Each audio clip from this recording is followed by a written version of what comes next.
your views on the NSE 20's performance today? I think the market was a bit somewhat undecided. We've seen in the last couple of weeks when there's a bit of some sell-off from some of the foreigners in this market, which has been against the market wish that when the announcements are coming through for the half year and full year, there needs to be more people coming through than selling out. So I think the market has just been undecided. The volumes are not quite much, but I'm expecting the market probably to start picking up from 4,300 to maybe 4,400 by the time we get the results for most of the banks next week.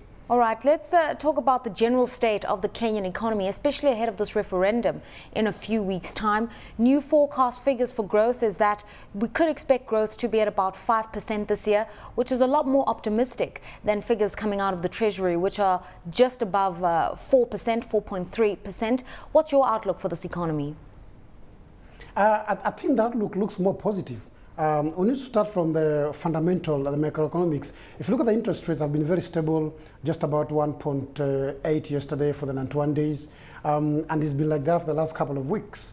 Also on the inflation at 3.9, 3.7, I think those are quite good numbers.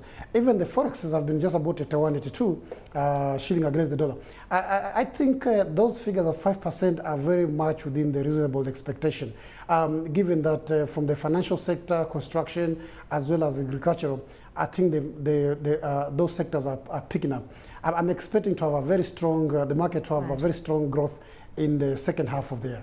All right, given growth and the current interest rate cycle, how do you look at the faring of the fixed income market? We've seen the Treasury looking to raise money by relaunching a 25-year bond paper this week, and other attempts by the government to raise money for its huge public spending and infrastructure drive. Now, first of all, I think that's a good thing. I sit in the MLF, and I think it was a very bright idea to reopen the 25-year paper, because last time when it came, we're looking for 7.5 billion. The market gave more than 26 billion.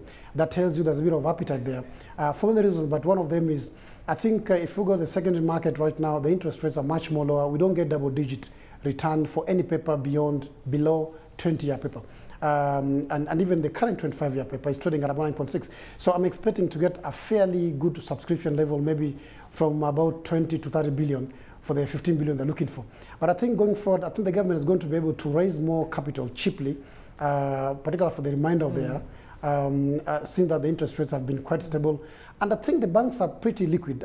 It's not quite unusual to hear a bank sleeping with 2, 3, 4 billion, which they didn't invest overnight. So I think they're going to succeed in that way, and they'll be able to raise that and increase the amount of borrowing, probably to about 800 billion by the end of the financial year, June next year. Now, what we have seen recently is the NSE tick upwards, equities performing a lot better. You were referring to the fact that foreigners are sailing off because of this good performance, and there's been a sense that we need more locals to come back into the market. But again, there is a feeling that people are holding back, Fred, because they're a bit anxious about the referendum on the 4th of August. What are you anticipating just in terms of the conduct around the referendum and what the referendum means for the broader growth of the Kenyan economy and democracy at large? Quite good question, actually. There are two ways you look at the referendum.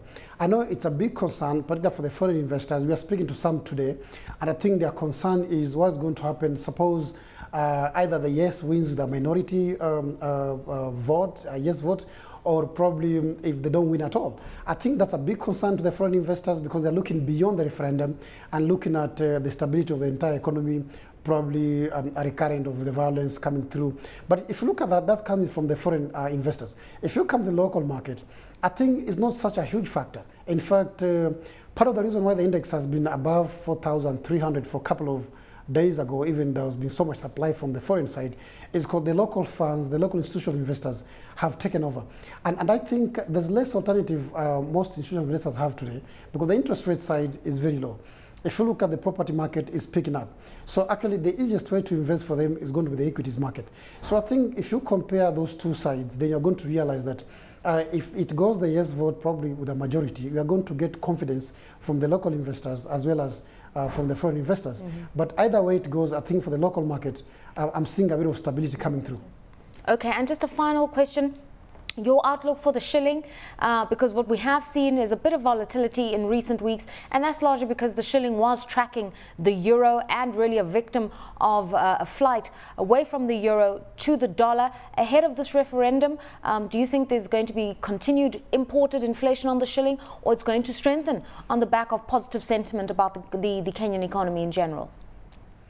Both ways, actually. I think for one, we rely so much on the foreign exchange trade currencies between ourselves and the neighbors. So which means that impact from the Eurozone, and particularly the movement of the dollar as well from the income from the exports, has been there. So which means if the referendum goes positive, I mean it goes yes, then you are likely to have the shilling strengthening even further. We're looking at 79.5, 80, 81 there. But if the opposite happens, obviously, we should go back to about 83, 84. But again, if you look at on the other side, I think most of the investors and most of the businesses in the economy, I think, are fairly likely to do better if we continue just about 80, 81 past the referendum, because I think the incomes have been quite better for the agricultural sector, given that the shilling has been a bit weaker on that side.